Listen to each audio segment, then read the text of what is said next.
Welcome to the Zachrilege Cast podcast, YouTube video interview program that features me talking to some of the best and brightest in the atheist slash secular slash awesome community. This is episode number 73, and we're recording live on November 4th, 2016. I would like to thank... I got this thing open on two places. Sorry, people. Or actually, I'm watching myself. This is bad. Bad TV. Bad TV. Sorry, I'm easily distracted. I would like to thank Stephen Hines, my guest 2 weeks ago. And where does the time go? Check out his book, Rebirth Defect, Why Don't Ya?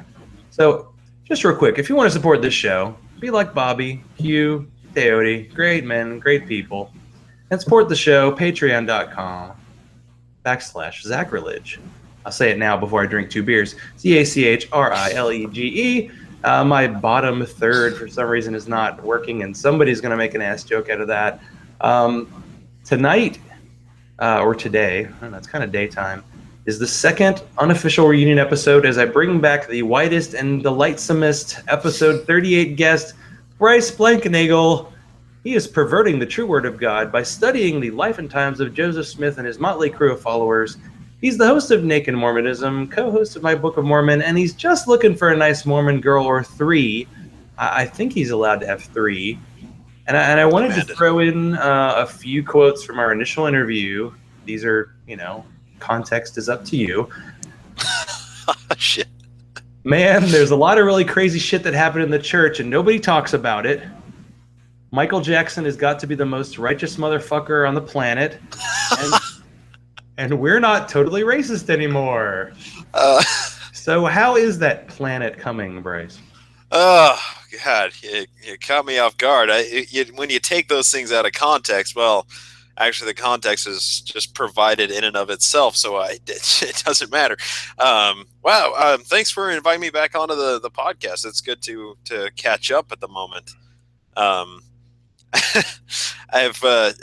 If you really want to understand how racist the church is, just as a preface, I did a 3.5 hour podcast on the race and the priesthood. So, you can determine for yourself whether or not Michael Jackson was the most righteous person ever, or if they were really racist. It's remarkable. Totally. Now, we have talked before, so episode 38, everybody, if you want to get caught up, feel free to listen. And 3, 2, 1, you're back. We're going to do a little, kind of a get to know you in a little way, and then we're going to move on to what's happening now in the life of Bryce. So we're going to do what I like to do when I have a guest on who has a podcast, ask a few quick questions about the show so everybody can get to know it. So for the Naked Mormonism show, when did this show come to pass? That was actually just about 2 years ago now. Initially, I started it in October of 2014, and I put together a few episodes and demoed them to a few people, and they said they were terrible. But I had a little 15-minute snippet at the end that was just the history of the church, and the people listening said I was interested in the history portion, so, maybe focus a little more on that. So I just decided to do the entire podcast about the history. But to try and take it from the very beginning. So episode 1, I decided to start with the birth of Joseph Smith. I mean, where else do you start when it comes to the Mormon Church? Episode 2 just progresses chronologically and introduces more important characters. And I did it because I had heard so many things people were talking about in podcasts that I either knew were not accurate, or I wanted to know more information on. And, I finally said, I got to figure it out myself. So that's when I started researching about 4 years ago. And, well, here it is today, 4 years later. I still can't get enough of it. It's amazing stuff. So about October, November every year, I should just get you back on the show. Since the last time we talked, I believe it was around the first anniversary. Yeah. You had posted your anniversary spectacular 7.5 hour breakdown of the Book of Mormon, and that's not a bad episode if you want to, get it. I wouldn't say get your feet wet, because you're kind of like getting your feet wet in a pool that's about 100 feet deep. But you just kick, you make your way up. You will get to the light eventually. So this show is your solo production, correct? Yeah. I do it all, just straight up research, production, hosts, and editing, posting, everything. And it's really nice because I'm neurotic about my work, so I'm pretty sure that I would be bad working with other people because I'm just psychotic about getting everything perfect. But yeah, so when we talked last time, that was at 7.5 hours on that Book of Mormon, and that was just scratching the surface. There's so much more to that I couldn't even start to include. It's just remarkable. But since then, I've done a couple of other episodes that are kind of special ones like that. I topped the 7.5 hours with 8.5 hours on Mark Hofmann, who was a guy in the 1980s that was creating and selling forgeries to the church. He bought and sold $900,000 worth of rare documents and old books to the church with just forgeries that he'd been creating in his own basement. And he ended up blowing up a couple of people and almost killing himself with a bomb that accidentally blew up in his car. So, there's a lot to that story. It took 8.5 hours to get through that, and I felt like I just scratched the surface there. So, I feel like I could probably do this podcast for 10 years going at the pace I'm currently, estimated at, and I still wouldn't get to anywhere near present day just because the information is so dense and the availability of the information is so recent. Few religions do we have this much of the Genesis available in print. We can see it for ourselves. Yeah, as we mentioned in the previous interview, I mean, this is such a new religion that the history is there, and people live who are attached to all the people who created the church. So that's really cool. So do you just have one style of show, or do you have funky acronyms for different types of shows that only the cool kids would understand? Yeah, so there are a few episodes that have different names. So there's special edition episodes. Those are episodes usually when I invite somebody on to talk about Mormonism, oftentimes ex-Mormons discussing their stories. There's also ex-Mo hangouts where I just go to, kind of a group of people or invite somebody on that's just an ex-Mormon talking about only being an ex-Mormon. But then I have a couple of other special edition episodes with other people that have, specialized information or, knowledge in a certain category, and I bring them on as a specialist, basically. And then there are CC episodes. Those are clean cut because normally I feels much more comfortable to do so. But the clean cut episodes are like nothing against the church, very lukewarm, nothing abrasive, no swearing, and they're very deep scholarly episodes.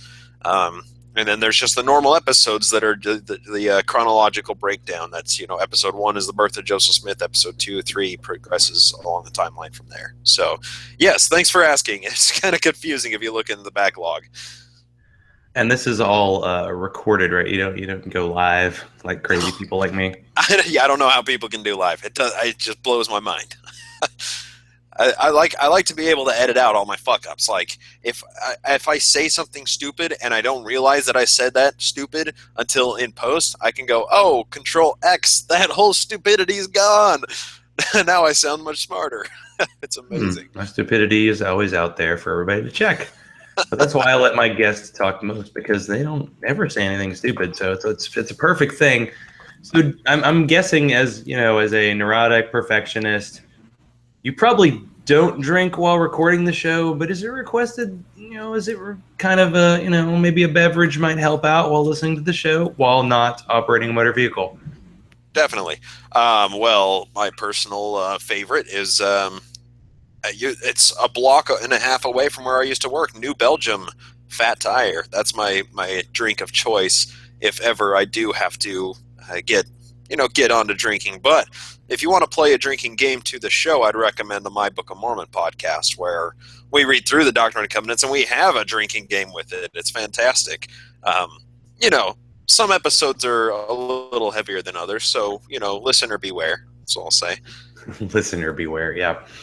Yeah, actually, Bryce used to live in Denver, is that right? Or yeah, just north of it a little bit, yeah. I hear Denver, well, any insert city name, I hear this city has great, breweries. I am drinking a left-hand I picked up like the season finales of like Oktoberfest. I know it's November, but it's like 80 degrees outside right now. So I'm drinking that, and then I have Anchor Steam like Christmas beer because I love this change of season. I love the dark beer, so that's where I'm going to be today. Fantastic. I guess this. Well, let's just ask anyway. So, is there a true singular goal for the podcast, and do you ever foresee running out of topics? To the second question, no, absolutely not. There is far more topics than there is time to talk about them.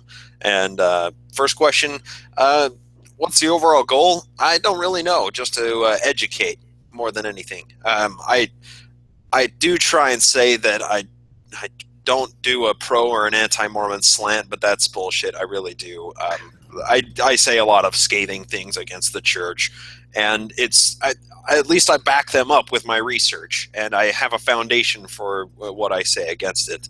But all in all, I just want to educate people. If a believing Mormon can get through a few episodes, I doubt that they will continue to be a believer much longer if they approach it with an open mind. So that's my overall goal. If people want to get introduced to the world, the realm of Mormon historianship, this is a great way to get introduced. And then I reference all of the books and all the sources that I use and encourage people to dig deeper because there's a lot of stuff I miss.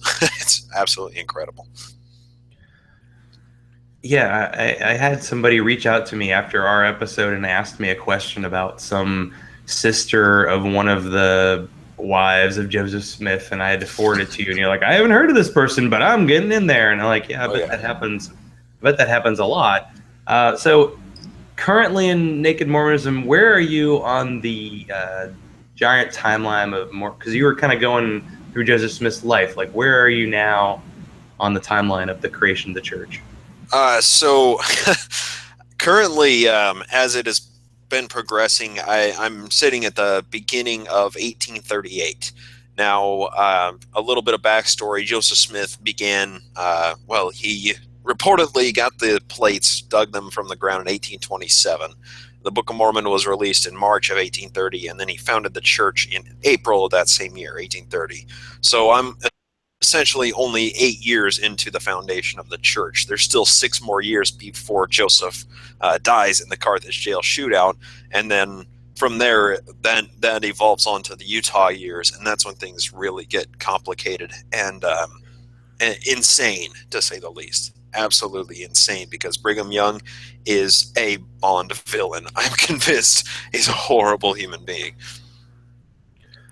Now, you talk about the creation of the church and all the history. Have there really been that many depictions? Like, I know they did Big Love on HBO, but it was more about kind of modern church. But have there been any attempts to do like a Joseph Smith movie or Brigham Young or like a true history of these parts of the church? Well, that's actually a really good question. The church has produced a ton of these. There's the fictional series called The Work and the Glory, which follows around a fictional family through the timeline of the church. And, it's a very faith-promoting thing. And they've done, I think, a couple of movies of The Work and the Glory, maybe just one. The first one I ever saw was the Legacy movie, and that's just the legacy of the saints coming out to Salt Lake City basically after Joseph died. And then there's the Joseph Smith, the Prophet of the Restoration movie that they've done. And these are multi-million-dollar productions. These are fantastic movies, just beautiful music, original music from the Mormon Tabernacle Choir. It's just raw, beautiful movies. But, nobody has actually done a solid documentary or a solid examination of these people from a non-believer's perspective. That's dramatically lacking in the world of the documentaries or TV series, whatever. Yeah, I was just wondering, and I wonder if any of those are Gamcast worthy, but someday. Or maybe there needs to be a Mormonism version, because you need more shows. That's why every time I talk to podcasters, I'm like, you only do 2 shows or you only do 3 shows? Come on, step it up. Right. Be Thomas Smith. I dare you. Right?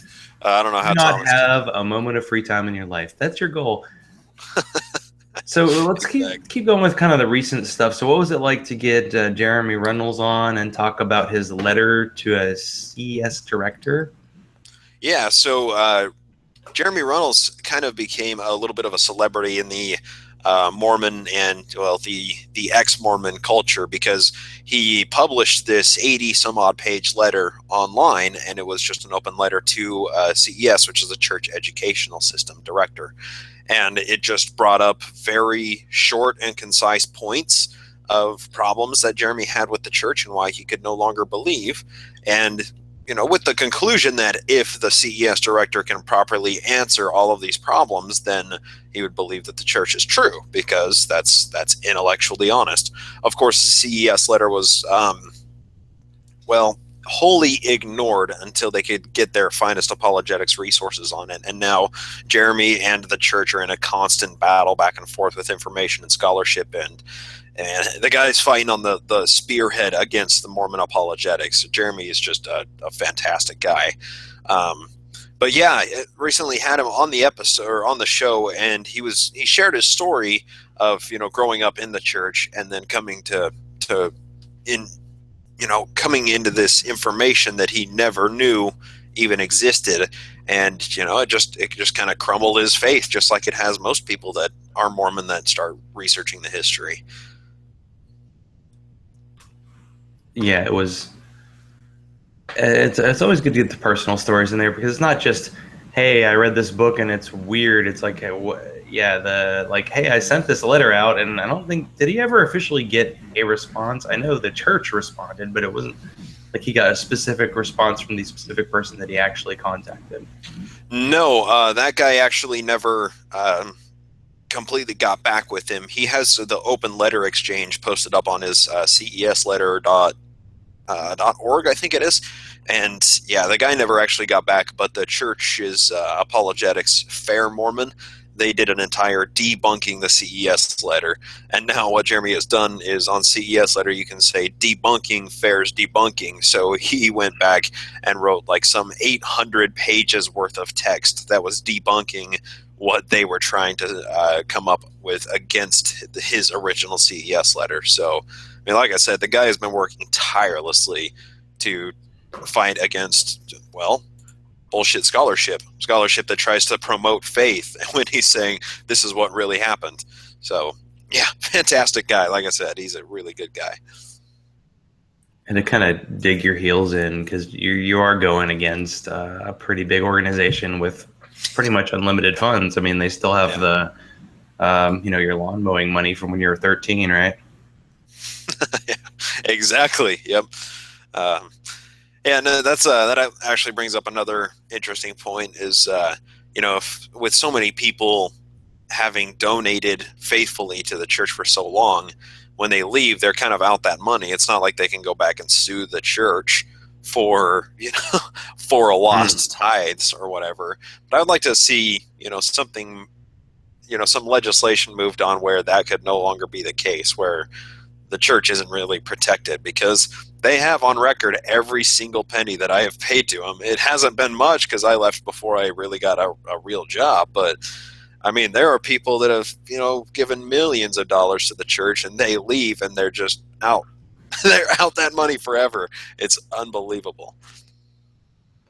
They are kind of selling you a product that they can't really prove exists, but somehow they can. I don't know. It's quite a good con game. It's just been going on and on and on, and just trust me, it's going to work after you die. And there's no way to really say, there might have been a planet there. You don't know.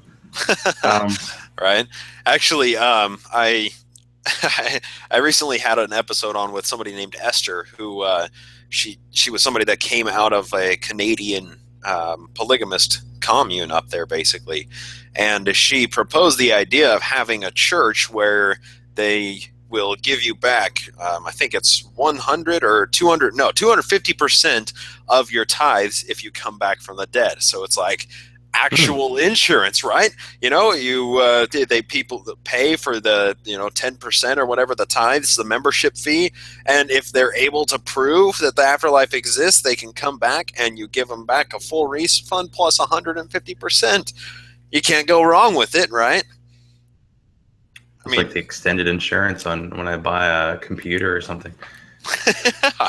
I'm likely to get that back, but if you did, that'd be kind of fun. Yeah, that'd be a good one. right? It would be. And, well, I mean, it's promising more than a religion can promise, because they're just saying, oh, well, you won't get any tangible gifts after you die. You'll just be in the presence of God, right?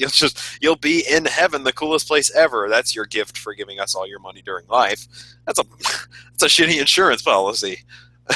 And you get to decide if you call your wife or not. All right, don't you have that secret name? Is that what it is? Right? That you don't Yeah. tell her. She knows yours, or you don't know hers. I Yep. forget the exact The rules of temple that. names. Yeah, you get to decide who comes, which wives you want to come up to heaven with you. So you can perpetually impregnate them and make spirit babies. Do you have a temple name? Did you ever get one? I forget what age you get to obtain it, or if that's some secret stuff. You get it before you go on your mission. So usually when you turn 18 or 19, for men or women. And I left before that, so I don't have as much street cred. I didn't go on my mission. I didn't get married in the temple or anything, so I don't have all that Mormon street cred. It's terrible. But I have watched New Name Noah's videos of the temple ceremony online. Are you at all familiar with those? No, I need to be. They're fantastic. Yeah, New Name Noah, he takes hidden cameras into the temple ceremony, and you get to see everything, including all the handshakes and the Pele Ale. Well, I guess that was taken out, but oh God, hear the words of my mouth, and the chanting and the veils over faces, and yeah, you get to see everything. It's really awesome. Yeah, the big thing in the news today was there was some kind of ceremony that somebody attached to the Hillary campaign did that was some like satanic ritual, and I'm like, take a second and think about any religious ritual you do, and if you're not in that religion, it's gonna look really weird and ridiculous, Right? no matter what you do. Right. So true. But yeah, well, let's do. I want to do a little promo because we got a conference coming up. I mean, it's coming up in I think 4 months or 3 months, but it's actually next year. ReasonCon. So ReasonCon 2017, it's happening. If you've ever wanted to meet with dozens of your fellow atheist podcasters, and maybe just kill them all in one fell swoop so you can rule the airwaves. Well, that's just me. Anyway, if you wanted to get together with a bunch of atheist freethinkers in a town that has a Golden Corral and a Waffle House, head to Hickory, North Carolina in late April next year. You'll meet luminaries like me and Bryce and other people who I can't remember right now. Go to reasonnc.com to buy tickets, and I'll sneak you a beer. And I'm going to keep saying this on the podcast. I want to see how many people actually do this in person. If you say the magic words, I want to get drunk on the Zachrilege cast, I will get you a beer. And that is only available in person at ReasonCon next year. And I'm afraid I'm going to have a lot of beer. But that's okay. I always do. I have in my trunk. You don't want to know. Anyway. So, Bryce, you were there 2 years ago. And you're probably one of those people I met for a minute and just bounced off because there's so many people there. Yeah. What was your experience like there? And since you're going cross country, how dedicated are you to returning in 2017? Well, I've been planning on returning to ReasonCon ever since the ReasonCon 2 ended. I left that conference saying I can't wait for next year when it happens, and then of course it didn't happen in 2016 because they didn't want to take any thunder away from the Reason Rally, which is really good of them. And now 2017, it's on the docket. I'm there. I haven't purchased my tickets yet, but I have just learned about 15 minutes ago that the tickets are available to purchase online right now at, I assume, reasoncon.com or something to that effect. ReasonNC.com, but you can always look up ReasonCon. I think it's ReasonCon 3. They have a Facebook page. I'm going to put all that stuff on the show notes. And I don't get a cut. I'm just going to show up. That's all there is to it. It's great. Yeah, it's a lot of fun. It's more of not so much the intellectual type of debate kind of thing where it was with just Mythos Milwaukee just a couple weeks ago. But it's more of the family feeling, get together, spend time just hanging out, having fun, drinking, and just enjoying each other's company. So yeah, I'm stoked for it. I'm absolutely elated for it.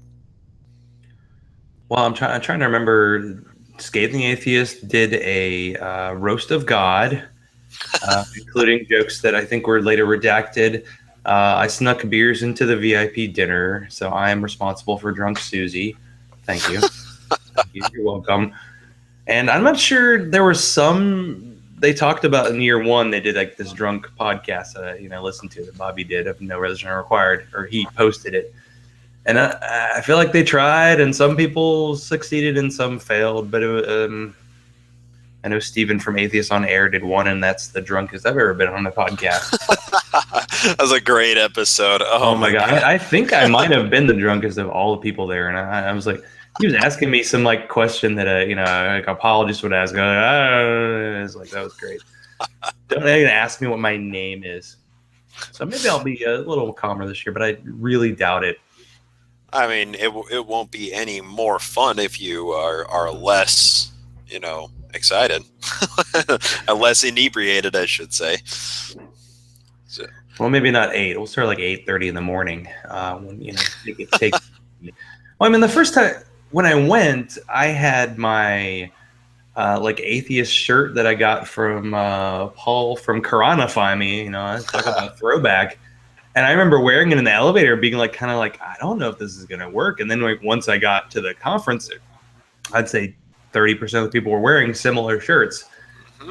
But being in Hickory, North Carolina, when I got in the elevator to get to the room the first time, there was a couple leaving, and they had like a adult coloring book, looked like adult study Bible in their bag. I'm like, we're in there, we're in the shit, like really.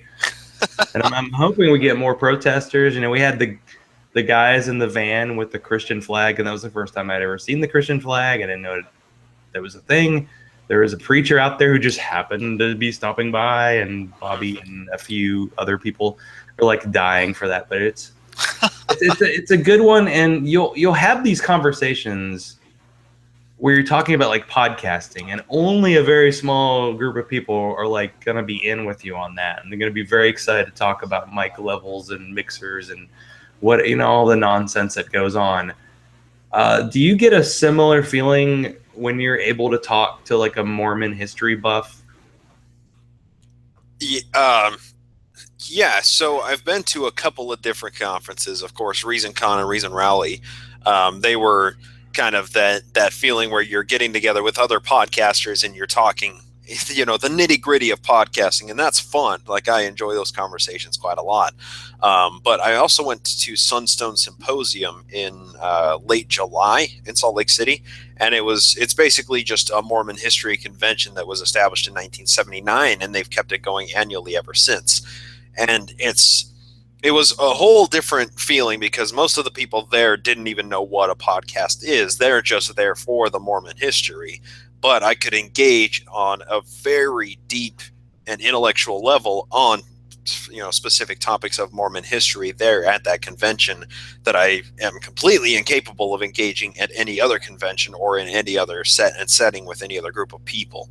But I mean, that's not to say that one is better or one is worse. It's just a matter of a different atmosphere and, finding the right convention for, what you're looking for. I mean, ReasonCon, I'm just looking forward to seeing people I haven't seen in 2 years, the people that I've, become friends with across the digital veil, like yourself, Zach, and being able to, hang out in person for once every couple of years. That feels really good. And that's what it is. But whereas like the Sunstone Symposium, people are there to learn. People are there to put forward their certain views on Mormonism and their scholarship and present their findings and research. It's just a different feel, a whole different atmosphere. And I just like both of them for the nuances they carry. Yeah, but the open bar at Sunstone really sucked. I'm just guessing it was leaning toward actual Mormons. I mean, I'm sure there's some non-believers there, but yeah. The grape juice was amazing. Yeah, there was absolutely zero alcohol offered at anywhere nearby with with Sunstone, so that gives you a proper idea for what we're talking about. It's so weird. You have these prophets who actually have like historical records of them drinking, and then all of a sudden their religions are like, "Don't drink." Like, okay, Wait a second. somebody had a little too much one time. Yeah, right. That's good. You get to be my guy on the maybe like every time you go to a conference, I should just have you on to talk about it, so I can like live vicariously through Mister. I'll call you Mister Conference. I mean, I get to go to one every like 2 years. You were just at the Myth Information Conference, and I've been hearing about this conference. You know, I listened to Mythicist Milwaukee fairly often, not necessarily every week, but the whole Jesus mythicism subject is very interesting to me. Mm-hmm. What brought you out to Milwaukee, and can you talk about that conference and what was it like? Yeah, actually, it's who brought me out there. The My Book of Mormon podcast was recently taken over by Marie Kent, who is the new host of the show, and I'm just co-hosting with her now instead of David Michael. And she happened to be driving there and spending, the weekend in Milwaukee with another person that is affiliated with the My Book of Mormon podcast as well. He actually created a website of a Doctrine and Covenants comparison. So she's told me that she was planning on going, and I'm like, it might actually work out for me to head out there too, because I had heard about this debate. It was teased like a year ago, maybe a year and a half ago. They launched a Kickstarter for it, and it was unsuccessful. And I've been wanting this debate to happen for quite some time because I'm mildly interested by the subject, and it just so happened that Marie and Joel were going, and it was near David Michael, so we were all able to go there and show up and hang out. And Thomas Smith presented. He did a fantastic job. Andrew Torres of Opening Arguments was there. It was just a great convention to hang out with people in person, just like every other convention. Yeah, I just had Andrew on the show, and it was cool to get him there. Might have been Thomas Smith's first presentation, as far as I can understand.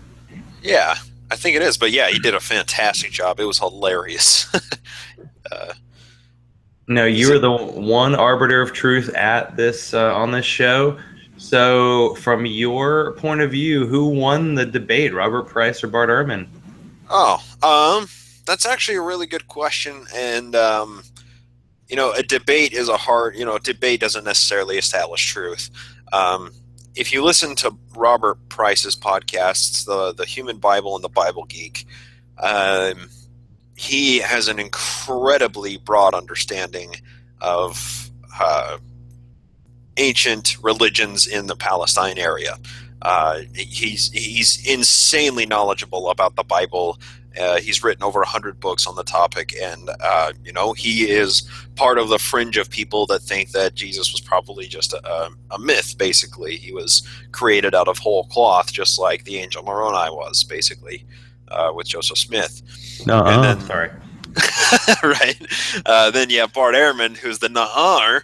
And he said, he's kind of on the forefront of atheist Bible scholars that says Jesus was a historical person, but he falls under the category of liar or lunatic, but not Lord or legend. But of course, Robert Price argued that legend was the more probable. I think both sides have good arguments. I feel as far as debate tactics go, Bart Ehrman won it because he's a debater. Robert Price is an educator. He's just simply doesn't understand or have the debate tactics that Bart Ehrman has. But I think there was one thing that Bart Ehrman said that made me feel like he lost the debate as a whole, because one person got up and asked a question and said, "Have you read the book Bart Ehrman and the Quest for the Historical Jesus? It's written by Robert Price, Richard Carrier, and a bunch of other mythicists." And Bart Ehrman said, "Yes, I've read it." They said, "Why haven't you written a response to it?" And Ehrman came back with, "Well, because it was 800 pages. I'll have to write an 800-page rebuttal to that, and they'll write a 1,600-page rebuttal to my 800 pages, and then he said that that was his reason for not wanting to write a book that was a rebuttal of it."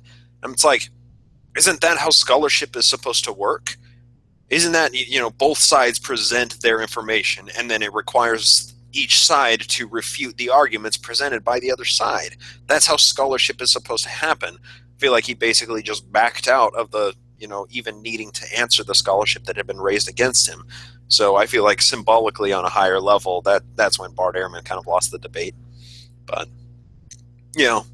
that's my own personal opinion. I know he has a blog, and he actually like raises money for charity through that. And I mean, maybe that's a place to go. It's got to be tough, in terms of like podcasting and academic stuff. Seems like you are always like punching up or punching down, and maybe the Robert Price and Richard Carriers might be punching up at Ehrman because he's such a popular guy. He's the one, like he's New York Times bestseller. All of his books come out. So he's probably got his next 10 books already like laid out, and he's got the contract set up. So he's like doing a rebuttal to a rebuttal. That's just not going to fit in. But I was just glad that it happened. I mean, I know we all want these answers, but I feel like that's almost a religious way of thinking, like it's got to be this way or not. It's like the whole story, like it's just fascinating. I mean, you're delving into the Mormon history, and that's like 200 years old, but you can get into it. This is stuff that's 2,000 years ago, and just figuring out what actually happened. I mean, I want to know what happened, and I think you keep studying and keep learning, and that's great. And I'm glad they're able to put it together. I know like secular conferences are kind of struggling. We talked earlier about like the Reason Rally and how it was a little bit disappointing. But we need to have these things. We need to have these meetings. Even we're talking about, hey, I collect Transformer toys. Like the devotees get together and geek out on that, and I guarantee they get drunk as hell. So we need that kind of stuff. But this is about theoretically the most important question that's out there. So let's do it. Now, are you still recovering? Because I feel like you just did this crazy cross-country like trip. How are you doing, man? Yeah, so I was at Mythicist Milwaukee, and that was really cool. And then I spent some time in Utah with some family, and did a hangout at a pub there as well. And yeah, it was. I've just been playing catch up since I got home this last week, and I have a lot that I've been working on to try and catch up. But it's been definitely an eventful past couple of weeks, and quite fascinating to meet so many people face to face. Anytime, even if it isn't a big convention like ReasonCon, even just going to like a local atheist meetup or something, they are everywhere. They are absolutely everywhere. It's so much fun to just go hang out with these people that are like-minded and talk to them. Of course, I share something in addition to being secular with a lot of the people that I met with, because we're ex-Mormons. We speak Mormonese. We all had the same upbringing. We all know everything about the church. And, the vast majority of us have left because of something in the history. So, we all kind of share something extra in common with the ex-Mormon group. So, if you're like ex-Jehovah's Witness or ex any other thing, there's probably a local hangout or a meetup group that, they'd love to have you. So you don't have to go to these once a year ReasonCon things. You can just go to, the once a month atheist hangout at the bar. I mean, those are a lot of fun in and of themselves. Yeah, it is important to do some face to face. I do face to Google Hangout face. That's how I pull it off. Now, I mentioned before the show, talking with Bryce, about how it's really hard to keep track of people just because there's so many shows out there. Yeah. And almost you get a little jaded. Well, in the past 2 weeks, I'd say the 2 episodes that hit me most in the feels and made me go, this is good stuff. Listen to Jerry DeWitt on Hope After Faith. Last couple episodes talking about what happened to Teresa McBain. If you want to know about the whole Teresa McBain situation, listen to those 2 episodes. I think Bobby did a great job putting that all together. And the other one was Bryce having an interview with his grandmother, who was a lifelong Mormon, and just the ability to kind of post some of that conversation he had. What was that all like? Because was it the funeral you recently attended? Yeah, so that's what I was doing in Utah, was attending my grandma's funeral. And, maybe you're at the same stage in your podcasting that I am, where I really don't hold much back from the listeners. I kind of share like every little thing, every everything that goes on in my life with them. And I no longer see it as a failing or being unprofessional. I just feel like I'm sharing it with my family. So I kind of I spent the most of the episode just talking about, spending time with my blood family and with my podcast family, basically in Utah, over this week's time that my grandma's funeral was occurring. And I was, my grandma for the past, 16 years now has been engaged basically in a Mormon mission for genealogy and historical studies. And before that, she was deeply engaged in studying Mormon history and studying our family lineage and their ties with Mormon history, because it's just a fascinating subject. So I took the opportunity back in April of this year to sit down with her and talk to her about her research. And I was able to record 2.5 hours of a discussion with her. And that was, I've used this phrase too many times already, but that was just scratching the surface with her. But it was something I was really grateful, because now she's deceased, and the information that she shared is in journal entries that she's written. It's in emails that she sent to us kids, but you don't get to hear her voice say those memories and her relate those stories anywhere else but through this recording that I made with her. So it made me really appreciate the technological age that we're experiencing now, because we're on the cusp of being the first generation of people that can record our grandparents' memories or our great-grandparents' memories before they die. We can sit down with them and say, "Hey, I want to know about your childhood," and that's something that I think generations of people after us will thank us for. 1,000 years, 5,000 years down the road, I think they'll appreciate that. Yeah, wasn't your grandmother? She was talking about, it was a diary. Was it like her grandmother or great grandmother? You're going back to like the 19th century there. Yeah, a lot of her work has been based off of her grandmother's diary that she's been keeping, or she had been keeping since the age of about 12 years old, just a daily entry. And that's what her life's work was for the past 15 years, is transcribing all of that into digital format and posting it online. So that information is available forever. It's remarkable how beneficial the church is with historical studies in so many ways, because hardly any other organizations are doing this historical research and this genealogy on a mass scale. It's just the Mormon Church that's doing it. If we can thank them for anything, I say that's one big asset that they provide for us. And didn't you find out that you're actually related to Joseph Smith? Yeah, she had a breakdown of how I'm related to various church leaders. I'm a sixth cousin with Joseph Smith, and then I think I was like 12th cousin with Brigham Young or something to that effect. So kind of interesting. Just consider, I don't know, how many kids did Joseph Smith have, or is that something that would be impossible to determine? I don't think anybody knows. There's a whole field of study behind that, because nobody knows.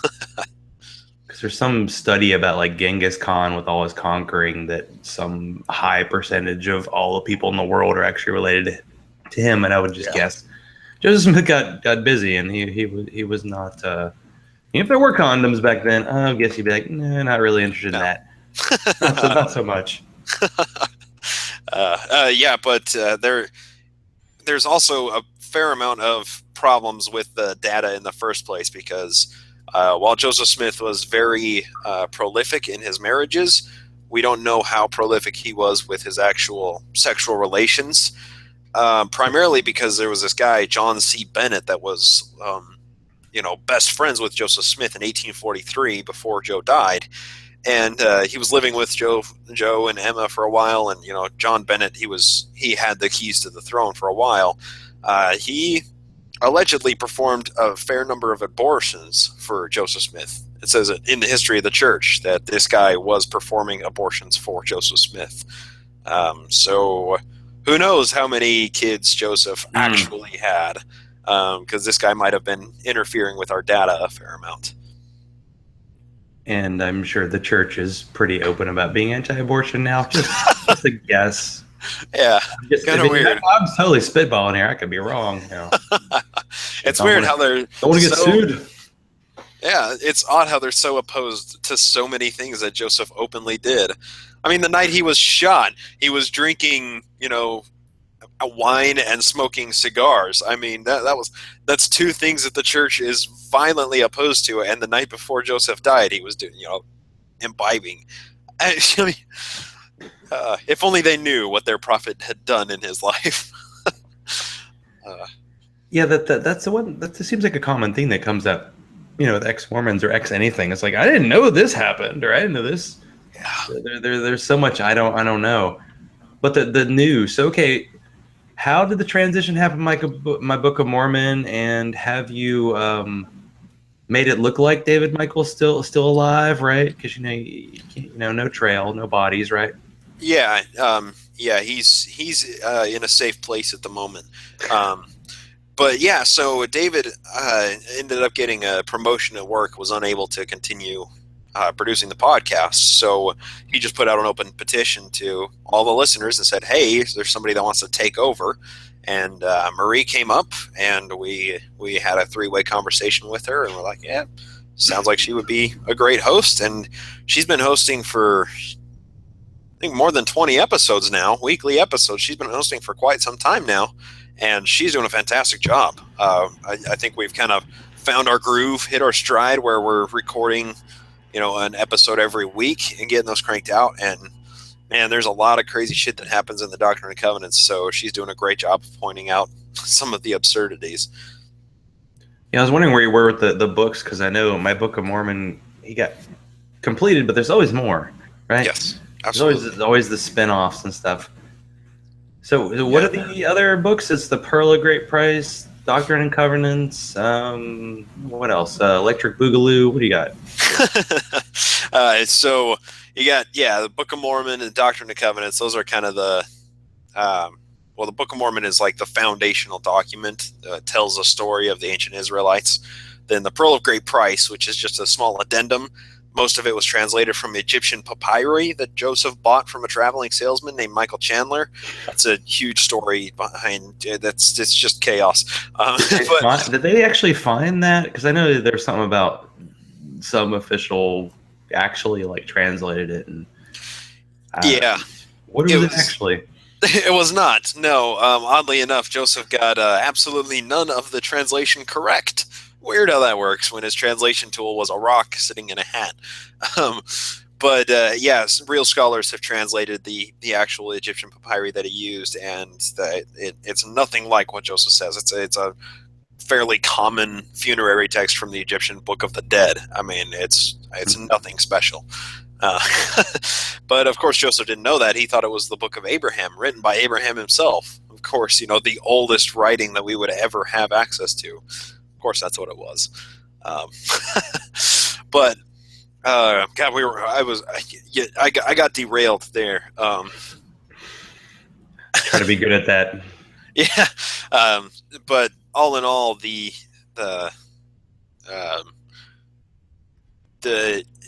Book of Abraham, in and of itself, has served to be kind of one of the main things that have drawn people out of the church.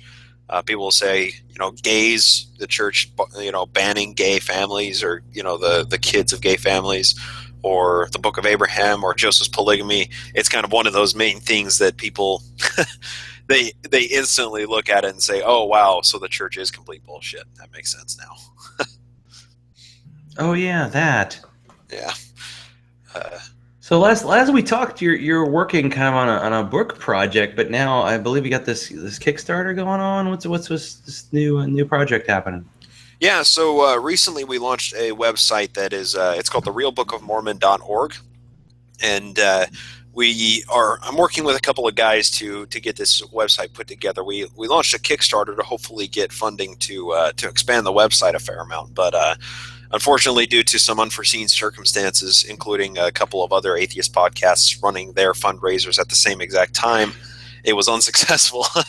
But basically, we have a Book of Mormon comparison that has the original manuscript that Joseph spoke and Oliver Cowdery wrote, and then it compares it to a 2013 Book of Mormon taken from the actual website, the LDS.org website.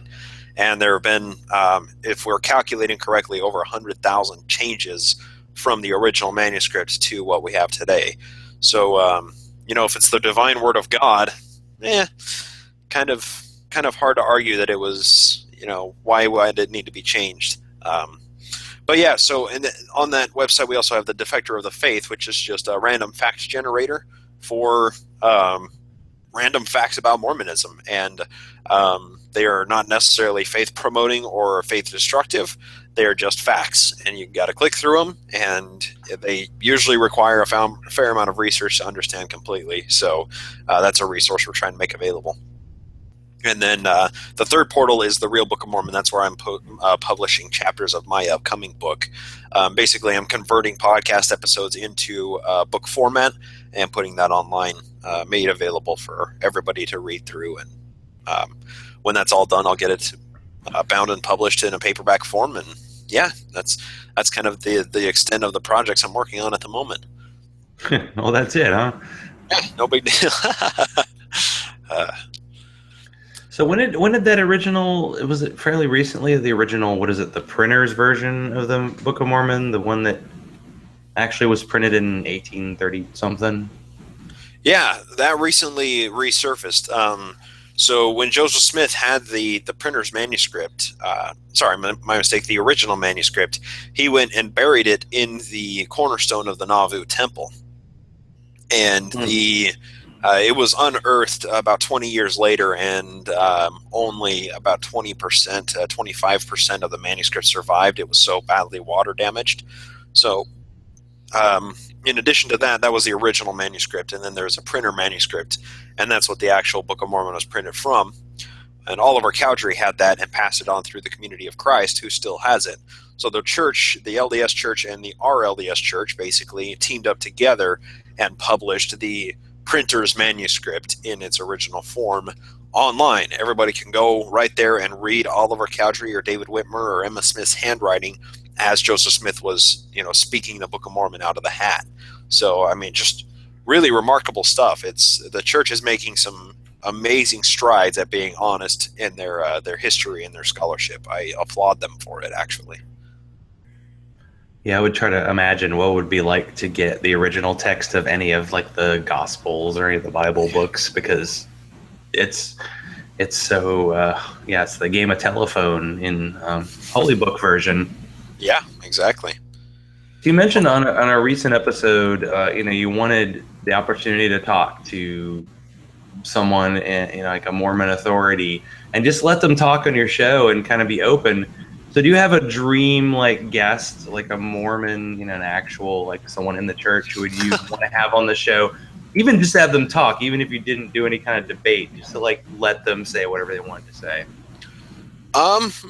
Brian Hales is one of the general authorities. He's kind of on the forefront of Joseph's polygamy and some really intense historical studies. I've read very little of his work, but he's kind of one of the guys on the forefront of these spinning the history to be faith promoting.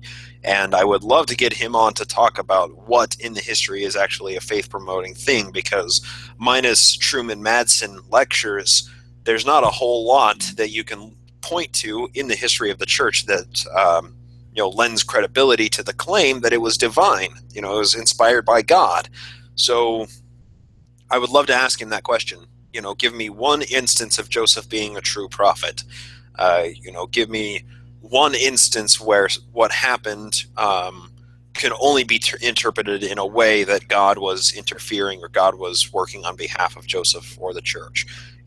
Some very, very simple questions, and I don't feel like there would be any solid answer to that. But, as to be expected, I still haven't had anybody reach out and answer that call yet. So we'll see how things develop from here. Yeah, I would guess the response would be something like this. Perfect. I don't have a few sound effects, but I try to use them as well as I can. So do you have, since you're in, you're almost a subset of a subset kind of community, what are other, podcasts you listen to or things that you read to kind of keep track of what's happening in kind of the XMO landscape, if I'm allowed to use that term. And you don't have to teach me the secret handshake and Hickory. It's okay. You can fake it. Cool. I can fake it. I can, do, all kinds of weird stuff. Mm-hmm. I'll have you dance by the end of it. Well, I currently frequent the ex-Mormon Reddit. That's a great place to stay up with current events in the church. There are a fair number of people that interact on the Naked Mormonism Facebook page, and that's where there are, oftentimes like a headline or something, a new development in the church will be posted, and there will be a comment thread beyond that. That's kind of where I get most of my current event type of thing. I faithfully, religiously, one might say, listen to Scathing Atheists. I try to get all the cognitive dissonance episodes in. Non-atheist episodes or non-atheist podcasts, I listen to Hardcore History and Common Sense by Dan Carlin. I don't know if you're familiar with either of those shows, but my God, they're amazing. Come on, I made a Hardcore History joke in our last episode. I'm like, in your face, Hardcore History, because you did a 7.5 hour episode, and not only is every episode of Hardcore History like 4 hours, there's no logical place to pause. You have to go. You start down the hill, you're going all the way till the end of 2 months of World War I. And I actually haven't listened in a while just because it's hard. Well, it's tough, but yeah, it's a good one. It's amazing. Have you listened to Common Sense, his political show that's been going for much longer? I think I did a couple times. I mean, so many podcasts. That's amazing. I consider Dan Carlin basically a New Age philosopher because some of his conclusions he's able to come to some of his unique perspectives on what seem like age-old arguments are remarkable, to say the least. So, yeah, Common Sense is one of my favorite podcasts to listen to. Also, The World Next Week, one done by the Center for Foreign Relations, I think, CFI, or CFR, sorry. And they do a really good job of bringing up headlines that are current and then kind of predicting what might happen in the future in the next week coming up. So that's a really good podcast. Stuff You Should Know. Oh, amazing podcast. That's the first one I ever listened to, done by Discovery. I mean, there's plenty of good shows. The problem is finding enough hours to consume all of them. I'm sure you have that same problem.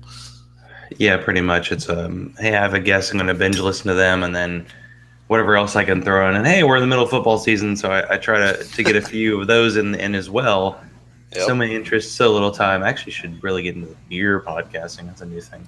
Hey, there you go. I'm actually doing like Facebook videos where I show my recent beer purchases to let people know what I'm up to. It's quite a fun of all the hobbies. It's a good one to have. So where can people, since we have we kind of reached about the hour point.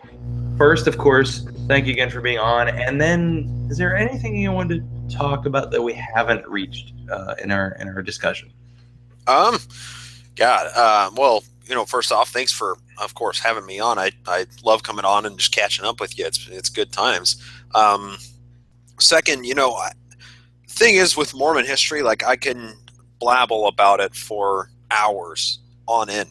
I mean, that's why I made a podcast about it, because I can't talk enough about it. It's just such a fascinating subject. We've kind of covered most of what's going on just, in like my actual projects. We haven't discussed much of the history in and of itself, but if anybody is wanting a little bit of a teaser to be interested in what my podcast is about, currently in the timeline, we're sitting at 1838. I answered that question earlier. This is 8 years after the church had started, and Joseph Smith had to flee Kirtland, Ohio, which was the church's second official headquarters for 4 years' time, because people were so violently opposed to him. The people that were opposed weren't anti-Mormon mobs that were calling Joseph a false prophet. They were Mormons who were disaffected, people that didn't like Joseph Smith, who had, once believed in him as a true prophet.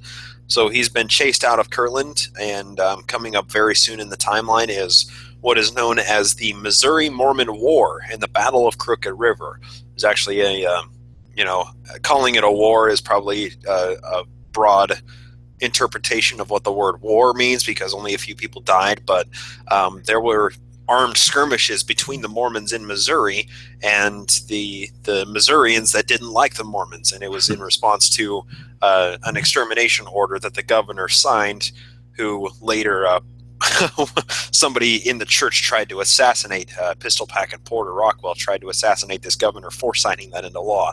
But very soon is coming up the Hans Mill Massacre, which is, I think 17 Mormons just went into this mill running away from an angry mob, and they were just shot like rats in cage. Absolutely a horrible incident.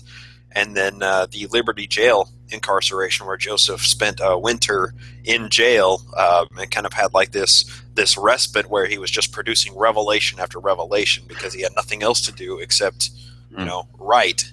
So, a lot is going on in the timeline, and it requires hours and hours of podcasting to understand. And, there's 2 years now of backlog of Naked Mormonism to try and chew through to understand the Mormon historical timeline as it sits. And, there's no end in sight, man. That's the craziest part about it, and why I enjoy doing it so much. There's no end. Yeah, it's a show to binge listen to, because you think like someone could make up a drama and come up and go, wait a second, this stuff actually happened, and church is so big now, and to look at the history and to know where it came from is great stuff. So let everybody know where they can track you down, and your show, and just to say hi, and stalk you on Facebook, whatever. Yeah, for sure. You got me on Facebook and Twitter at Naked Mormonism. Pretty easy to find me there. nakedmormonism@gmail.com. Nobody was using that name for some reason, that email account, so I got it.